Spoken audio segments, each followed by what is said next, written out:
Good morning students. Welcome back to the online class of social sciences. As you know, we had already started chapter 18 of civics or political science, that is democracy and equality, and in our previous lecture we have discussed about the constitution, the preamble, what is equality, and what the constitution framers did when they making the constitution. So in today's lecture we are just talking about the voting rights, or maybe the universal adult franchise, the political parties, what are their workings. So let's start with our today's topic.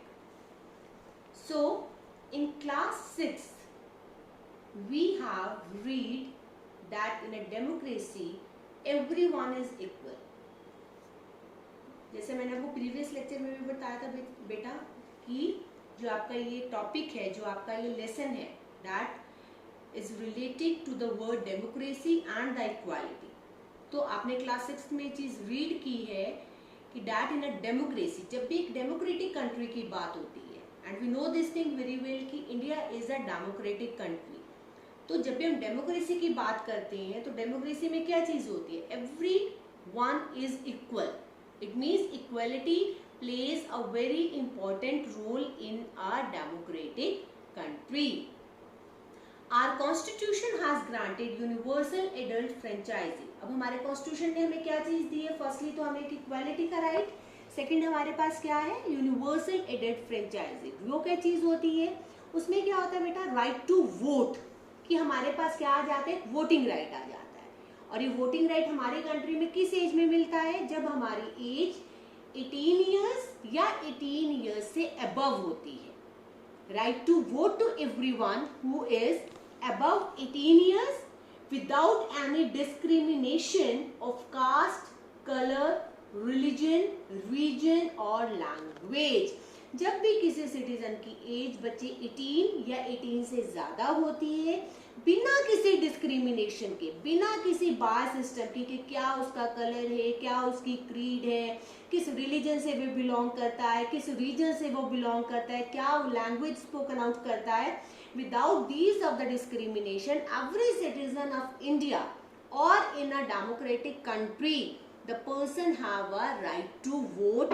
That right to vote is known as universal adult franchise, in which every citizen of a democratic country who is above the age of 18 or at the age of 18 is entitled to right to vote.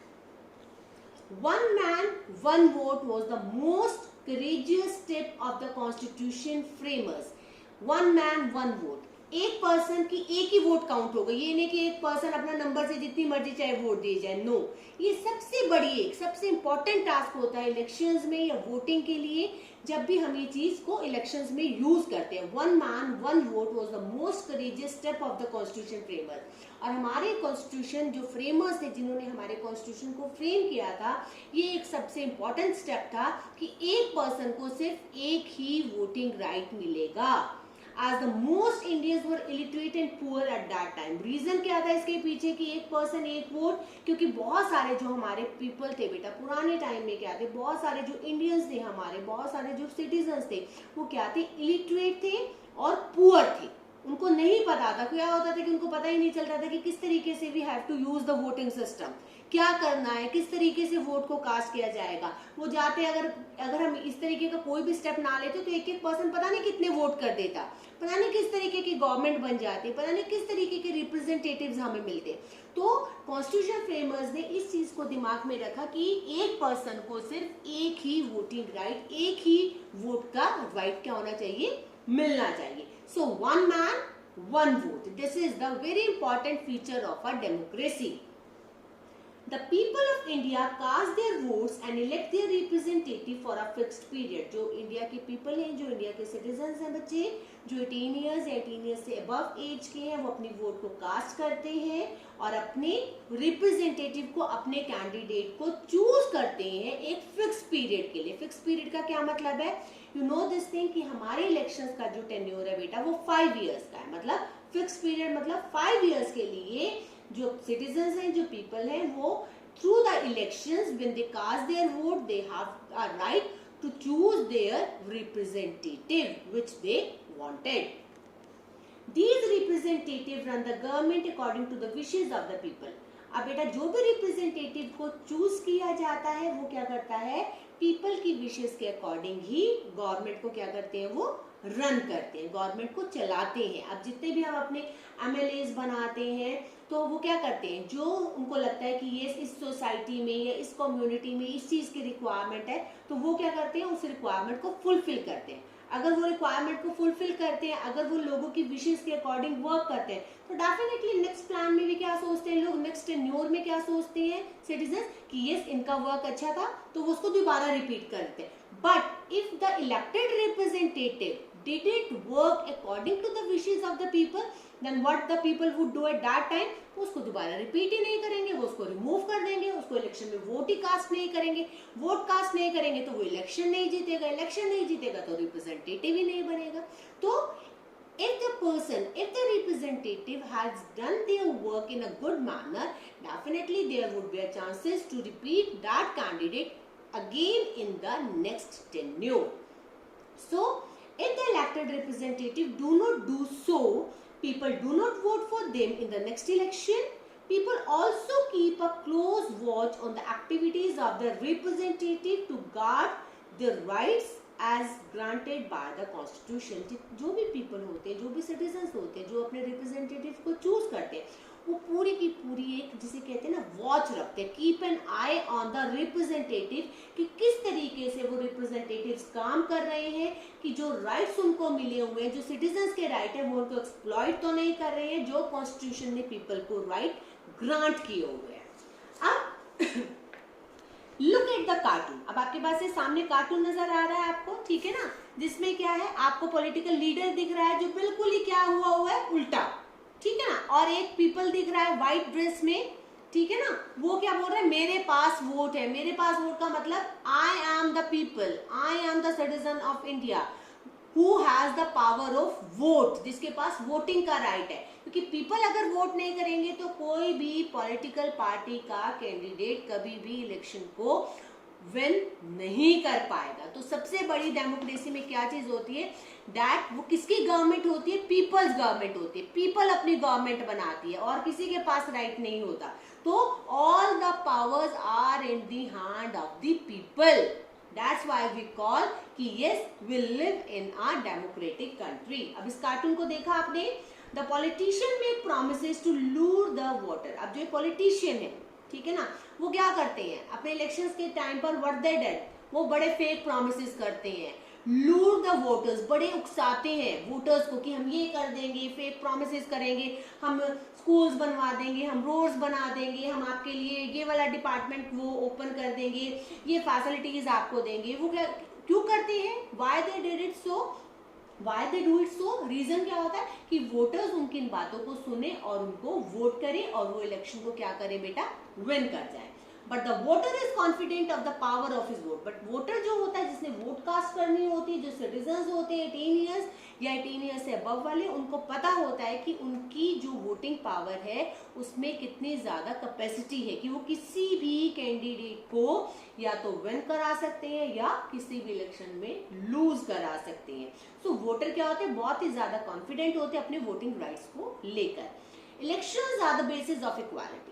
आपको पता है कि जब भी democratic country की बात होगी बेटा तो इलेक्शंस तो होंगे, क्योंकि इलेक्शंस नहीं होंगे तो आपकी जो गवर्नमेंट है वो फ्रेम ही नहीं हो पाएगी. गवर्नमेंट नहीं होगी तो किसी भी तरीके की पॉलिसीज या प्रोग्राम्स हमारे कंट्री में कभी भी नहीं बन पाएंगे. तो और किसी भी रिप्रेजेंटेटिव को चूज करने के लिए जो हमारी गवर्नमेंट को रन करता है उसके लिए इलेक्शंस क्या है? हमारा मेन क्राइटेरिया होते हैं. क्यों? क्योंकि इससे ही आपकी क्या होगी?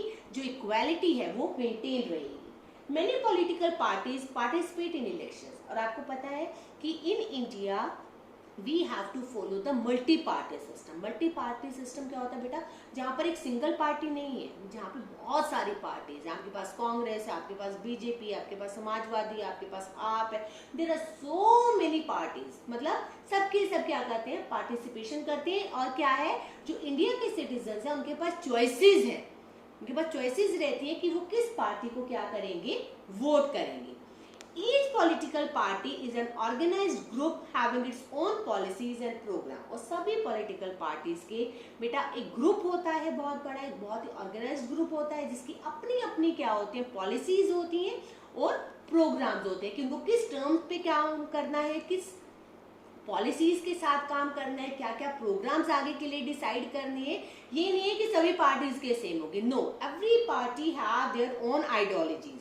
सबके अलग अलग होते हैं. कांग्रेस का अलग है, बीजेपी का अलग है, INLD का अलग है, समाजवादी पार्टी का अलग है, आपका अलग है. मतलब सब जो पॉलिटिकल पार्टीज होती हैं वो अपनी डिफरेंट आइडियोलॉजीज के साथ क्या करती हैं, कन्वेंसिंग करती हैं इलेक्शंस में और अपने पॉलिसीज और प्रोग्राम्स को बताती हैं कि if they won the election then they do these things in that particular period of a time. So party candidates are selected and supported with manpower and finances by political parties having a definite program that the general public is familiar with. अब जो party के candidates होते हैं, जिनको political parties अपना candidate बनाती हैं, जो कहती हैं कि yes you are the candidate belonging to that particular party, अब उनको क्या किया जाता है, उन पार्टी कैंडिडेट को सिलेक्ट किया जाता है, फिर उनको सपोर्ट किया जाता है, supported with a man power और उनको फाइनेंसेस. क्योंकि आपको पता है कि इलेक्शंस के लिए डेफिनेटली बेटा हमें मनी की भी जरूरत होती है. विदाउट मनी, विदाउट फाइनेंसेस कोई भी पॉलिटिकल पार्टीज किसी भी वे में इलेक्शंस को बड़ी इजीली विन नहीं कर सकती. So party candidates are selected and supported with a man power. Canvassing के लिए मैन पावर भी बहुत जरूरी है. मनी एंड मसल पावर हम जिसे बोलते हैं. क्यों? क्योंकि आप कन्वेंसिंग करोगे, आपकी रैलीज होंगी तो उसमें एक पीपल का होना भी आपके साथ होना बहुत जरूरी है. मैन पावर कहते हैं रैलीज. आप ये तो नहीं है कि अगर आप कभी भी रैलीज निकाल रहे हो तो अकेले ही घूमने लग जाओगे ऑन द रूट्स. तो वो मैन पावर और फाइनेंसेस के इसको सपोर्ट कौन करता है? आपकी जो मेन पॉलिटिकल पार्टीज होती हैं और अपने जो प्रोग्राम्स होती हैं उनको डिस्कस किया जाता है that the general public is familiar with. जिससे आपकी पूरी जो पब्लिक होती है उसको फेमिलियर कराया जाता है कि ये हमारी पॉलिटिकल पार्टी है, this is the candidate of that political party. और if we won the election तो हम ये पॉलिसीज और प्रोग्राम्स क्या करेंगे, अपने आने वाले टाइम में इंट्रोड्यूस करेंगे. Independent candidates have to campaign on their own. अब एक तो बेटा जो पॉलिटिकल पार्टीज के होते हैं कैंडिडेट्स, जो पॉलिटिकल पार्टीज अपने कैंडिडेट्स को अपने आप से प्रमोट करती हैं. एक होते हैं इंडिपेंडेंट कैंडिडेट्स. इंडिपेंडेंट का क्या मतलब है? जो किसी भी बड़ी पॉलिटिकल पार्टी का पार्ट नहीं होते. ये इंडिविजुअली, इंडिपेंडेंट मीन्स फ्री, अपने ही अलग से, जिनको हम हिंदी में बोलते हैं आजाद उम्मीदवार. इंडिपेंडेंट कैंडिडेट्स वो भी अपनी कंपेनिंग करते हैं क्योंकि उनको भी राइट होता है. ये जरूरी नहीं है कि सिर्फ जो पर्सन बिलोंग करते हैं किसी पॉलिटिकल पार्टी से वही इलेक्शन को कंटेस्ट कर सकते हैं. नो, इंडिपेंडेंटली भी आप इलेक्शंस को कंटेस्ट कर सकते हो if the person is not belonging to any of the political party. Hence, it is not an easy task for the independent candidate to contest the election. लेकिन ये सबसे मुश्किल टास्क होता है बेटा अगर आप किसी भी पार्टी से बिलोंग नहीं करते और अगर आप इलेक्शन को कंटेस्ट कर रहे हो तो बहुत मुश्किल हो जाता है उस कैंडिडेट का विन करना. रीजन क्या बच्चे इसके पीछे? क्योंकि हम पॉलिटिकल पार्टीज को नाम से जानते हैं, हम उनकी पॉलिसीज को, हम उनके प्रोग्राम्स को. अब हम एग्जाम्पल लेते हैं. जैसे हमें कांग्रेस का पता है, हमें बीजेपी का पता है, हमें INLD का पता है, हमें आपका पता है, हमें नाम से पता है कि ये हमारी पॉलिटिकल पार्टीज है और ये इनके प्रोग्राम्स है और वो इन पार्ट पर काम करेंगी. अब एक इंडिपेंडेंट कैंडिडेट आ जाता है, डेफिनेटली हमें नहीं पता होता कि वो किस तरीके की पॉलिसीज होंगी, क्या काम करेगा. तो एक हमारे मल्टी पार्टी सिस्टम में it is a very difficult task for an independent candidate to win the election or to contest the election. In multi-party system, the party or a combination of parties that gets the majority forms the government. हमारे India में क्या होता है बेटा, multi party system है जिस तरीके से. अब क्या होता है, द पार्टी और द कॉम्बिनेशन ऑफ पार्टी. अब एक पार्टी या तो वो पूरी मेजोरिटी में आए या वो कंबाइन कर मेजोरिटी में आए, तभी गवर्नमेंट बनेगी. अगर एग्जांपल देती हूँ मैं आपको, अगर हमारे पास, हमें ये पता है कि 500 सीट्स है, तो 500 सीट्स में से हमें क्या होता है 50% और मोर देन 50% हमें सीट की जरूरत होती है. तो 251 सीट्स की हमें अगर नीड रहती है तो डेफिनेटली या तो वो सिंगल पार्टी की होंगी कि एक ही पार्टी. अब आपकी जैसे इस टाइम पर प्रेजेंटली आपकी बीजेपी मेजोरिटी में है, वो सिंगल पार्टी. लेकिन अगर हमारे पास कोई पार्टी पूरी मेजोरिटी में नहीं आती, what they have did at that time, वो क्या करते हैं, दूसरी पार्टी को अपने साथ क्या कर लेते हैं, मर्ज कर लेते हैं. फिर वो क्या करते हैं, अपनी सीट्स को मेजोरिटी में लेकर आते हैं and then they form the government. फिर वो क्या करते हैं, गवर्नमेंट को फॉर्म करते हैं. The elected leaders of the party or a person whom the combination of the party support become the prime minister. और जो भी उस पार्टी के लीडर्स होते हैं, या तो वो सिंगल पार्टी है या तो वो कंबाइन कर मेजोरिटी में आई है, उसके जो हेड होंगे जिनको बाकी पार्टी सपोर्ट कर रही है, जो उनके साथ कंबाइंड हुई है, that person become the prime minister. जैसे बीजेपी के जो लीडर थे, ठीक है ना, वो थे हमारे जो नरेंद्र सिंह मोदी, ठीक है ना. तो ये अब हमारे क्या है, प्राइम मिनिस्टर. मतलब ये जो ऊपर जिनको कहते हैं ना, जिनको पूरी की पूरी पार्टी का सपोर्ट मिलता है, जो मेजोरिटी पार्टी का एक टॉप लीडर होगा या जिनके नाम को फेवर किया जाएगा, वही पर्सन आपके क्या बनेंगे, प्राइम मिनिस्टर बनेंगे.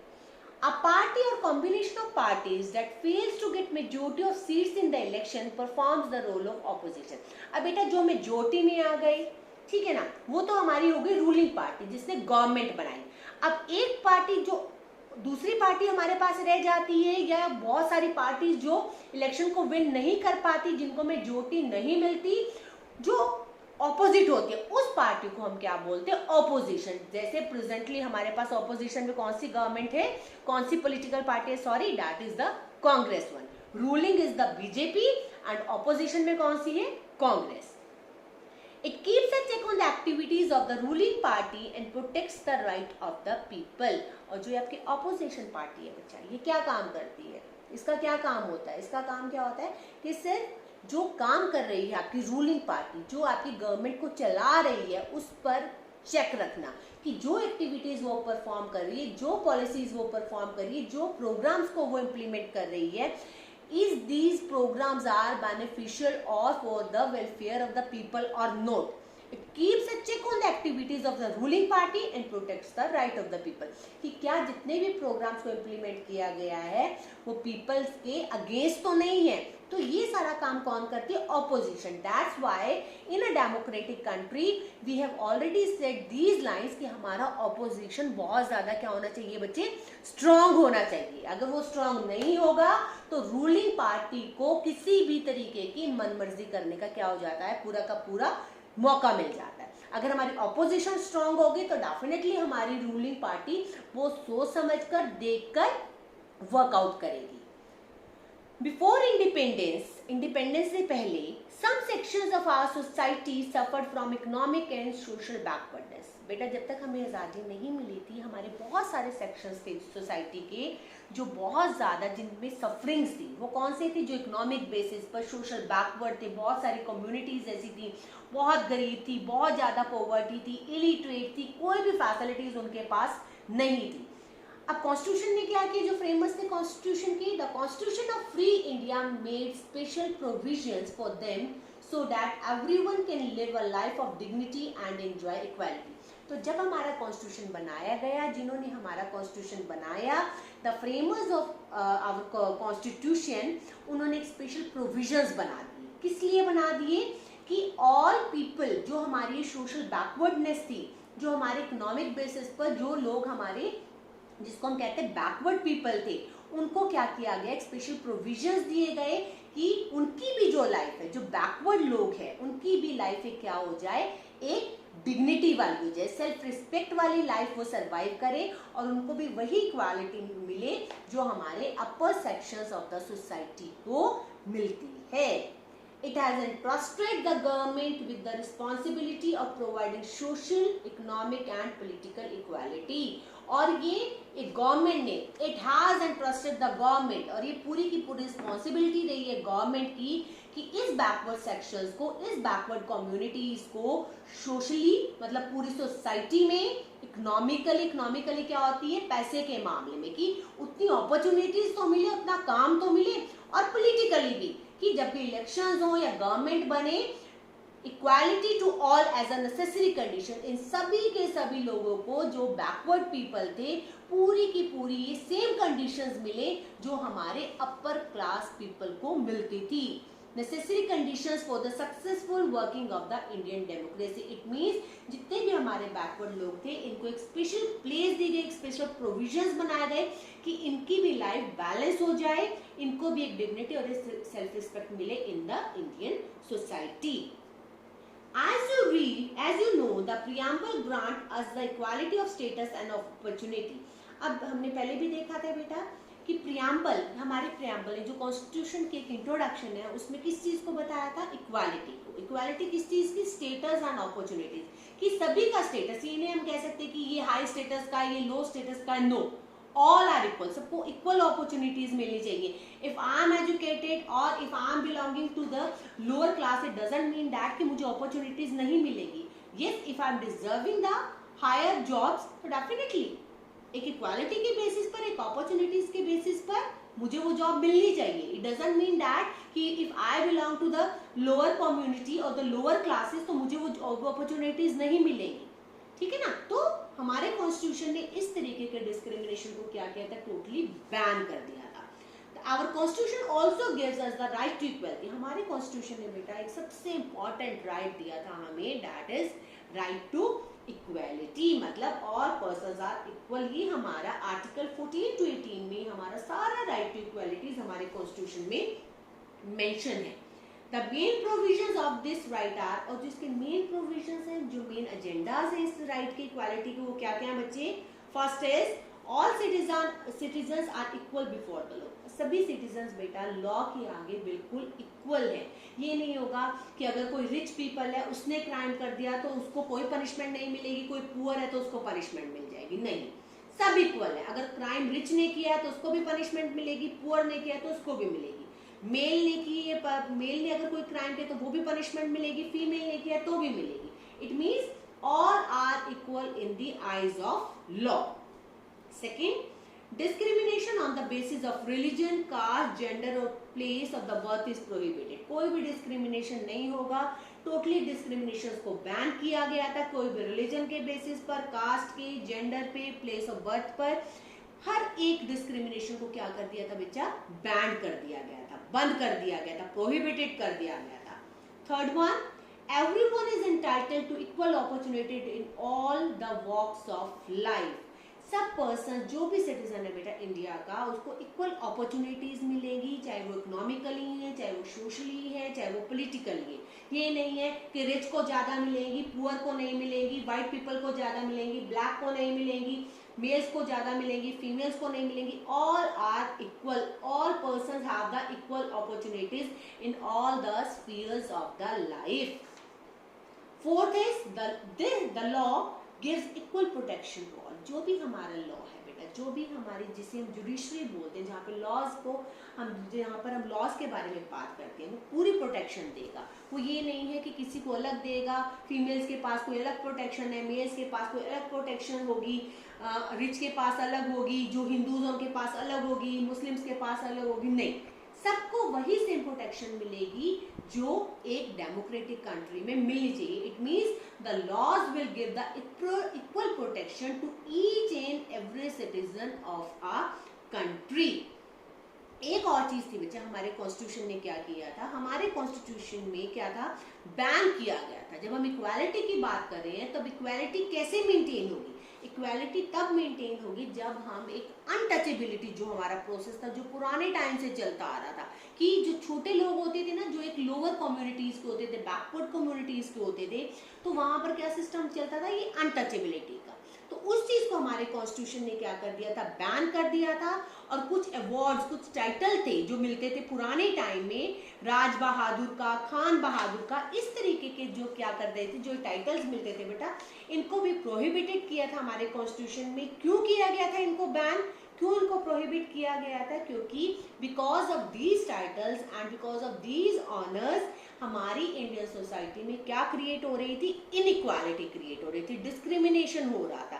That's why to maintain the equality in the constitution और इन अ इंडियन डेमोक्रेसी, हमारे कॉन्स्टिट्यूशन में बहुत सी ऐसी चीजें थी जिनको क्या किया था, टोटली राइट टू इक्वालिटी के अंदर प्रोहिबिटेड कर दिया था। So this is all for today's lecture. So thank you. Have a nice day.